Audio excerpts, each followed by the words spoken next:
YouTube, you already know who it is, man. It's your boy MojoJet, and we are here with another reaction video. So, honestly, I've been told to been do this reaction video on Lil Jeff. They say this guy was a menace to society. Over 10 kills, bro. I mean, rest in peace to that boy. But I mean, man, let's just dive in. I gotta see this shit because these niggas just these YNs, bro, they just don't give a damn no more. Like, man, let's just dive in and see what this about, man. I'm taking just a killing school. Class start next week. You gotta at least have two bodies though. Hear that? That's not just rap talk. That was Lil Jeff, live and unfiltered. Like I said, I'm taking niggas to killing school. You gotta at least have two bodies.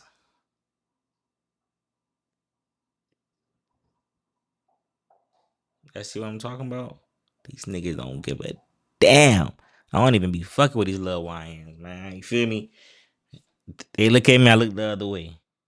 I don't need no problem over here, man, because they don't give a damn. These niggas be ready to kill some entrance shit. requirements for his so-called killing school. From openly bragging about bodies in his diss track FTO to mocking fallen rivals with zero remorse, his reputation as one of the most ruthless figures in the streets only grew. This was a man who turned violence into entertainment, laughing about real-life murders on Instagram like it was just another joke. And if that wasn't enough, he took it a step further, gunning down 2 high school students and still finding a way to joke about it online. Cold-blooded, unfiltered, absolutely savage. These are Lil Jeff's most savage moments.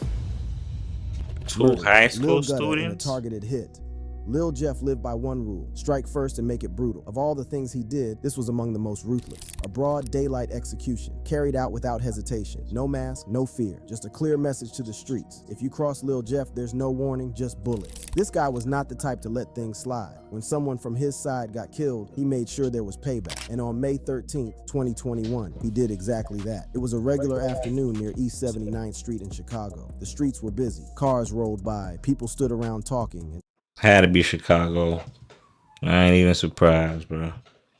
I don't even know what Lil Jeff from, to be real. You know what I'm saying? I ain't never really heard cut music. I ain't gonna lie to you.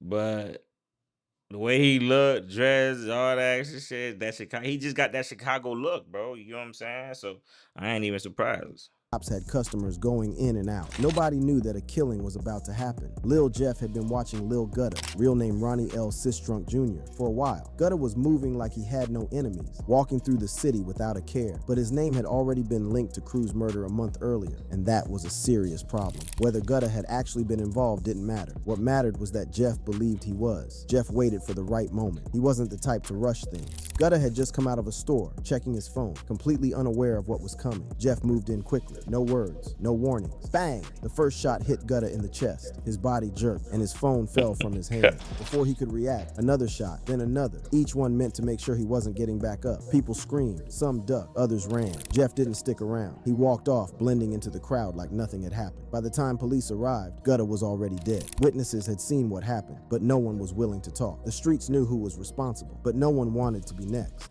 You know it be killing me, bro? When niggas know they got ops and then they just be outside just for the heck of it, bro. You know what I'm saying? And it's like, I get it. You know what I'm saying? You ain't gonna let no nigga terrorize you from going outside. But then you just gotta be on your P's and Q's, bro. Come on, bro. Man, creeped around the corner. Red jacket at that. You know what I'm saying? Red jacket on, bro. Bright as day, bro. And then none of you niggas aware, bro. Like, that A shit daytime crazy. hit was already a moment that had the streets whispering. But Jeff didn't just stop there. He took his savagery to the mic and turned 7 bodies into lyrics. Boasts about killing 7 people in FTO.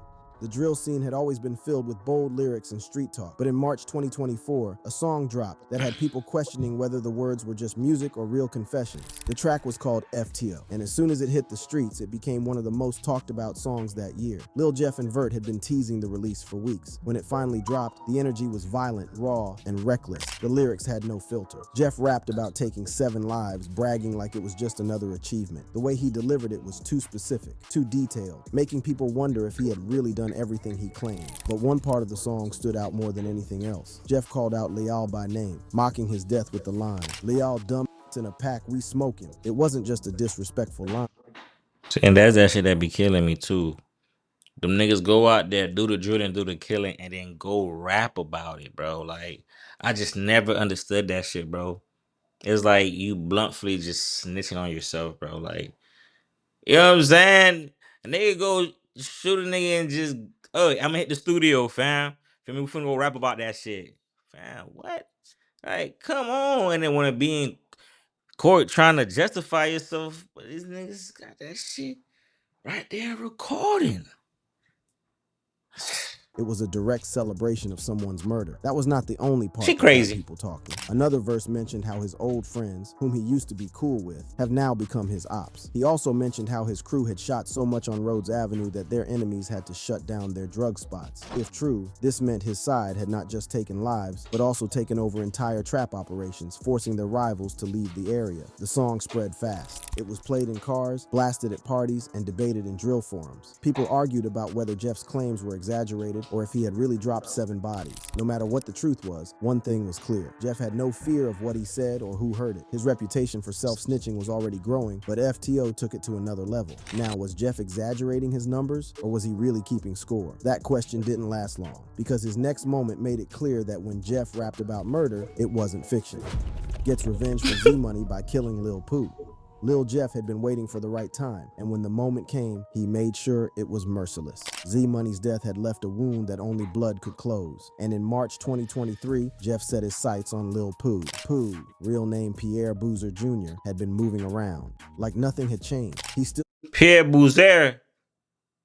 That nigga Haitian, bro. Cause definitely was a Zo, man. Nigga named Pierre. Pierre, man. Yeah, you let them boys catch you slaying like that, Pierre. Come on, Pierre. up in familiar places, still laughed with Yeah. his people, still acted as if his name wasn't being whispered in the streets. But Jeff had already decided that Pooh wasn't going to see the summer. The plan was set in motion days before. Sheesh. Jeff didn't move sloppy. He didn't just So roll that up boy, and he start wasn't shooting. finna see the Instead, he let summer. Pooh's own routine work against Yeah, him. that's He sent crazy. word through mutuals, spreading talk that a certain block was safe again, knowing Pooh would hear it. Pooh took the bait, showing up like nothing was wrong. That night, the trap was set. Pooh pulled into the driveway of his home, the place he always returned to after a long day. He stepped out of his car, nodding at someone he recognized. The night was quiet, with only the distant hum of the city in the background. Everything seemed normal. Then the lights in the lot flickered. A small moment, barely noticeable. But in that second of distraction, a figure moved out of the shadows. The first shot hit Pooh's leg. He dropped to the ground, grabbing his knee, trying to crawl toward his home. He didn't make it. More shots followed, fast and unrelenting. The last one hit him in the back of the head, leaving him face down on the pavement. A car engine roared, tires screeched, and the shooter was gone. Witnesses stood frozen, and when the police arrived, nobody had seen a thing. But the Walk streets that did. boy A year down. later, Jeff made sure the message was clear when he left a comment on an Instagram post about Pooh, confirming the motive. Disrespecting Z-Money came with consequences. Then came the leaked song, days before Jeff's own death. He rapped about hiding in the grass, waiting to strike, describing the exact way Pooh had been caught. After taking out Lil Pooh, most would have laid low. But Jeff, he wasn't done proving himself. His next moment came fast, and this time bullets were flying from a moving car. God damn. Orders a drive-by on Black. Fuck. Lil Jeff had made a lot of enemies. Where the fuck the police at, bro? Niggas just killing like that in Chicago, just back to back to back. After fucking 10, 20 kills, that's when police catch the victim? Sheesh. I see why bodies dropping like that in Chicago, bro. This nigga going body after body after body. What? Hey, that's When things crazy. got serious, he did not hesitate to cap. remove them. That's In March crazy. 2022, the streets started buzzing about a drive-by shooting in Chatham. The target was Roger Lewis, known as Black, a 33-year-old OG who had been well respected in his area. Black had been standing outside his house that evening. He was talking with someone, not paying attention to the street, unaware that a car had been rolling by slowly. The people inside were watching him closely, waiting for the right moment. The driver kept steady, and the backseat window was slightly open. As the car crept closer, there was a brief pause. Then the sound of rapid gunfire filled the air. Black barely had time to react. He tried to turn, but bullets had already ripped through him. Wait, hold on. I ain't gonna lie. I get them boys respect. They told them kids to clear it Waiting before for they the did right their moment. thing. The driver kept steady, and the backseat window was slightly open. As the car crept closer, I ain't gonna lie. That's some respect right there. That's some respect. I did before they did they dirt. They told them kids get out of here, bro. Shit about to go down. You feel me? Even though that's still messed up, they caught a body that day. You know what I'm saying? But y'all get what I'm trying to say, though. Y'all get what I'm trying to say. It still wasn't right. They caught a body, but I 100% respect them for telling them kids at least get out of here, Was a bro. brief pause. Then the sound of rapid gunfire filled the air. Black barely had time to react. He tried to turn, but bullets had already ripped through him. His body dropped near the sidewalk as the car sped off, disappearing down the street before anyone could get a good look at it. The neighborhood fell silent for a moment. A few people ducked inside their houses. Others peeked out, already knowing there was nothing they could do. By the time the police arrived, Black was gone. A month later, a man named Trayvon Dix was arrested in connection to the shooting. But even after his arrest, people kept talking. Many believed Jeff had ordered the hit. The tension between his crew and Black's people had been getting worse, and this felt like a move to settle things. Jeff never addressed the rumors, but he did what he always did. He let his music do the talking. A few weeks later, he dropped a song with lyrics that made people wonder. He mentioned how some older guys think they run things until they get caught standing outside at the wrong time. A drive-by was already a wild moment, but Jeff had a habit of outdoing himself. When two bodies dropped on the same night, the streets knew. This wasn't just war, it was domination. Orchestrates a double murder.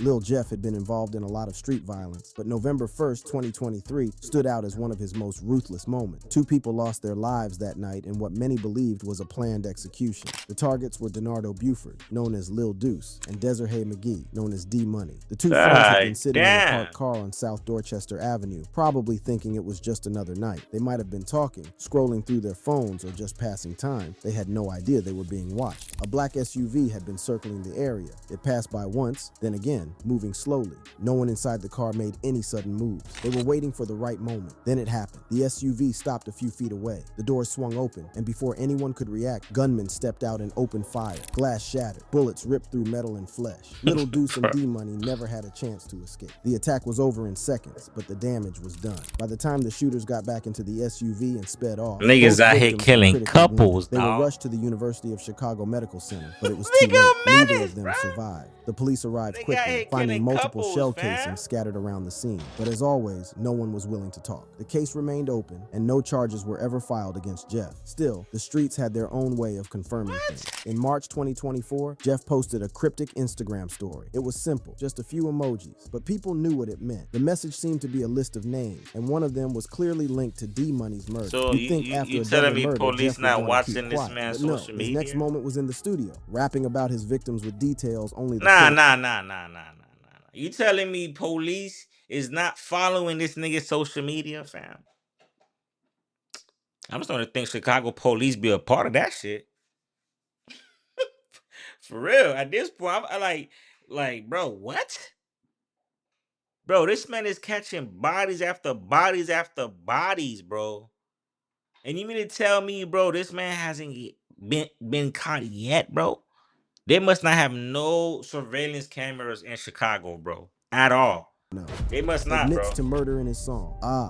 By early 2024, Lil Jeff's name was already tied to countless street rumors. But when he 1.9 dropped million in views. February, the conversation took a turn. It wasn't just another drill track full of threats and tough talk. This one felt like a confession. The beat was dark, the flow was aggressive, but it was the lyrics that made people stop and listen. In one chilling line, Jeff described a victim screaming before taking his last breath. The way he rapped it, like he was reliving the moment, made people immediately connect it to the murders of Monty and Lil Rob. For those who remembered how the two were killed, the details were too accurate to ignore. Monty had been left gasping for air on the sidewalk, and Lil Rob's final moments were eerily similar to what Jeff was rapping about. Within hours of its release, the internet caught fire. Reddit threads were filled with people breaking down the lyrics and matching them to real-life events. Drill forums argued over whether Jeff was bragging or setting himself up for trouble. Some fans defended him, saying he was just telling a story, but others believed he had done what many rappers before him had been accused of, self-snitching in the booth. This wasn't the first time Jeff had been suspected of putting real murders into his songs, but took things to another level. It wasn't just about who got Self-snitching. hit or where it happened. This time, it was about how they died, what they said in their last seconds, and how Jeff felt watching it happen. He never responded to the accusations. He never clarified the meaning, but he didn't have to. The damage was already done. Rapping about bodies is one thing, but saying it lived, that's a moment only someone who truly doesn't fear death would create. And Jeff, he laughed while updating his body count.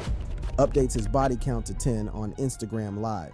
The energy on Instagram felt 10? different on the night of May 13th, 2024. Thousands of people were tuned in, waiting to see what Lil Jeff would say next. He sat in front of the camera, relaxed, flipping through a thick stack of money. His wrist 10. shined every time he moved, the diamonds on his Rolex catching the light. The comment section moved so fast it was impossible to keep up. As the live went on, the conversation took a dark turn. Jeff started talking about the streets, about the people he had lost, and the ones who had lost their lives because of him. With a smirk, he leaned back and made a statement that shook everyone watching. The comment section exploded. Some fans hyped him up, while others were shocked. His enemies, whether they were watching or someone sent them the clip later, had all the information they needed. He made it clear that the body count had gone up. Next to him, Q50, a close associate, added his own numbers, fueling even more speculation. If anyone thought Jeff was exaggerating, Niggas having hearing Q50 confirm his own Niggas having competition by catching bodies. Hey, fam. It's crazy out here, bro. Niggas think this GTA, dog. Niggas just out here living like they finna die in response and shit. Like what? I mean, respond like, bro. Like, what's up with these niggas, bro? These boys talking. These niggas going blow for who got more bodies. only made it more believable. The live Hey continued man, with pray Jeff for taunting y'all his youth, rivals, man. daring them to respond. He laughed for as y'all he fanned youth, out his money, showing no concern for what he had just admitted. It didn't take long for the clip to spread. Reddit forums, drill pages, and even law enforcement were all talking about it. People debated if he was being serious or if it was all for attention, but those who knew how the streets worked believed every word. This moment made him a bigger target, not just for the police, but for the people he had been calling out. It was one thing to move in silence, but going on live and saying it out loud, that was something else. If claiming 10 bodies wasn't insane enough, Jeff's next moment had people shaking their heads. Not only did he kill, but he demanded the same from anyone who wanted to roll with him. Brags about his killing school requirement. In early February 2024, Lil Jeff's Instagram post had the city bro. talking. There's He said he no was going way, to start bro. a killing school, and the requirement was a minimum of 2 bodies. No I'm taking police is this to watching killing this, school. bro. Class start next week. You gotta at least have 2 bodies though. For I ain't coming with no. You ain't got. I can't work with no beginners. But that's not all. The post started with a message about his enemies, accusing them of taking out innocent people instead of handling real street business. It was a direct shot at those who had been speaking on his name. But what really caught people's attention was the photo that came with it. Jeff had a fresh tattoo, 10 teardrops inked onto his skin. The streets already understood what that meant. Each teardrop was a body, a life taken. Some people even speculated that 2 of them were for Lil Rob and Monty, 2 names connected to past murders. As if that wasn't enough, he lined up a series of emojis in the caption, carefully placed in a way that seemed to match 10 victims. The message was clear, but not direct enough to be a confession. Jeff knew how to say a lot without not saying enough too to much. be His a close confession is associate, crazy. Q50, didn't let the moment pass. He followed up with his own post, updating his body count to 8. If anyone had doubts about Jeff's claims, hearing Q50 confirm his own numbers only made it feel more real. The conversation around the post spread quickly. Some laughed it off, saying he was just rapping. But was he really? Jeff had already made it clear. His circle wasn't for amateurs. But when he posted a cryptic message that looked like a list of his victims, it became a moment the internet couldn't ignore. Posts a cryptic message listing his victims.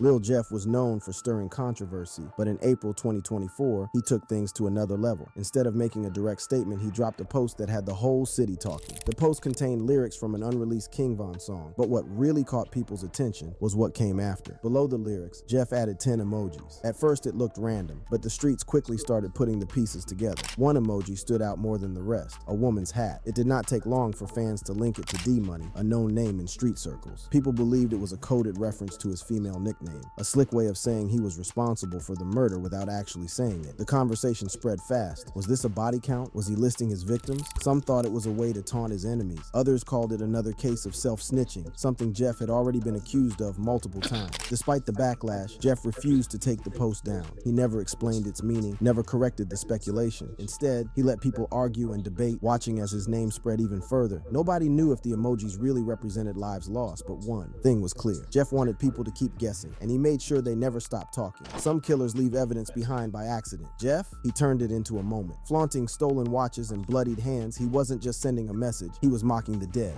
Taunts ops with stolen watches and bloody hands. Social media had always been a tool for Lil Jeff, but in early 2024, he used it to send a message to have everyone watching. This time, it wasn't a song, a cryptic caption, or a live stream. It was a set of pictures that spoke louder than words. The first image showed No cap, no cap, like real shit. if I was a cop, I probably wouldn't even try to chase these niggas around. I would just follow them on social media, fam. Real shit. Like, I just follow them boys on social media, and they would have did all the self snitching for me. Like, I don't even gotta work as hard. I'm getting paid to just watch at this point, bro. Cause these niggas be self snitching so bad on themselves. Like, I think they just do it just to seem cool. Like, I mean, cause I can't find no other reason. Y'all give me a reason why they do it. Cause ain't no other reason. It's to look cool.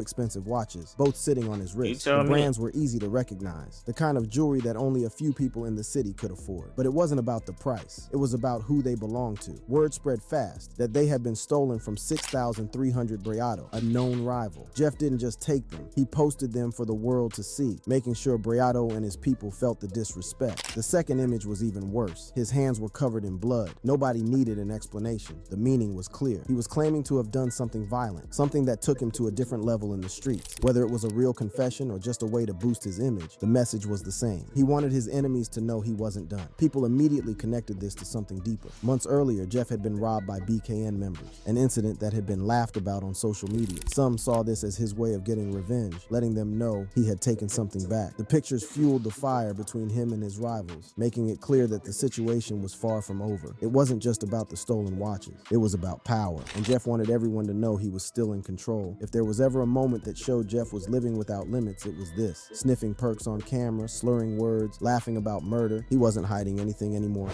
Sniffs Percocet during an interview. Lil Jeff had built a reputation for being reckless, both in the streets and in the way he carried himself in public. He had been known to brag about his crimes, taunt his enemies online, and show no fear of consequences. But in May 2024, he took things even further during an interview that left people wondering if he had completely lost control. He was sitting across from DJ Yoo, a well-known interviewer in the drill scene. The cameras were rolling, and thousands of people were tuned in, waiting to hear what he had to say. At first, the conversation was normal. He talked about his music, his street life, and his growing influence. But as the interview went on, his energy shifted. In the middle of answering a question, Jeff reached into his pocket, pulled out a crushed up Percocet, and sniffed it right in front of the camera. The room went quiet for a second. Even DJ Yoo, who had seen plenty of wild interviews, looked caught off guard. Jeff leaned back and laughed. Q50, sitting beside him, chuckled as well, hyping up the moment. Jeff then compared himself to Tony Montana, the infamous drug lord from Scarface, as if he was living out a scene from the movie. As the interview continued, his words started to slur. He mumbled about his body count, joking about the people he had allegedly killed. Some thought he was putting on an act, but others saw it as a sign that he was spiraling out of control. When the clip hit social media, it spread fast. Some fans hyped him up, but many criticized him, saying he had taken things too far. The moment became another example of Jeff's Niggas reckless and snorting unpredictable nature. Jeff had Percocets through already they given the world nose. plenty of disturbing moments, but this, I laughing didn't even about know two you could murdered do high that, schoolers, bitch. this was proof. He wasn't just reckless, he was heartless. Jokes about killing 2 high school students. Lil Jeff had always been known for mocking his enemies, Bro, but in first, February, alright, bro. If they tell me this nigga killed 2 high school students, bro, and he still hasn't been arrested, no cap, Chicago police has failed y'all, bro. Like G shit.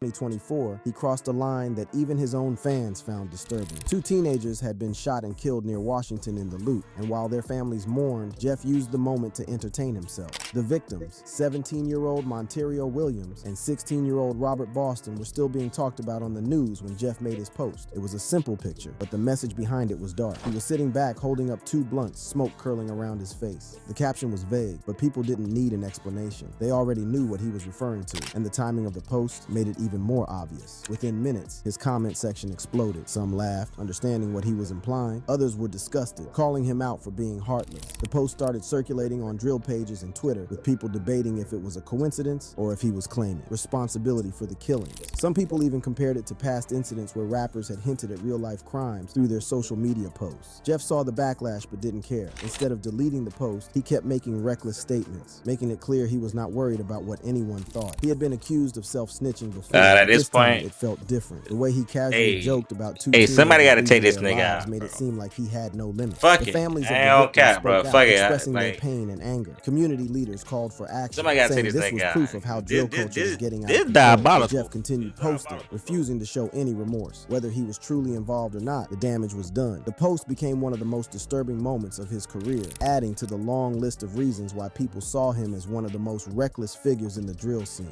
For years, Jeff had created savage moments at the expense of others. But on June 8th, 2024, his final moment came when he ran into a house and never came back out alive. Chases an op into a house, then gets gunned down. In the streets, every move comes with What? consequences. Some take longer. Hold on. Their lives made it seem like Hold he had on. no Chases limits. are The up families into of the a victims spoke house. out, expressing their pain and anger. Hold Community on. leaders called for action, saying this was I proof take of this how drill back a culture little was getting bit. out of control. But Jeff continued posting, refusing to show any remorse. Whether he was truly involved or not, the damage was done. The post became one of the most disturbing moments of his career, adding to the long list of reasons why people saw him as one of the most reckless figures in the drill scene. For years, Jeff had created savage moments at the expense of others. But on June 8th, 2024, his final moment came when he ran into a house and never came back out alive. Chases an op into a house, then gets gunned down.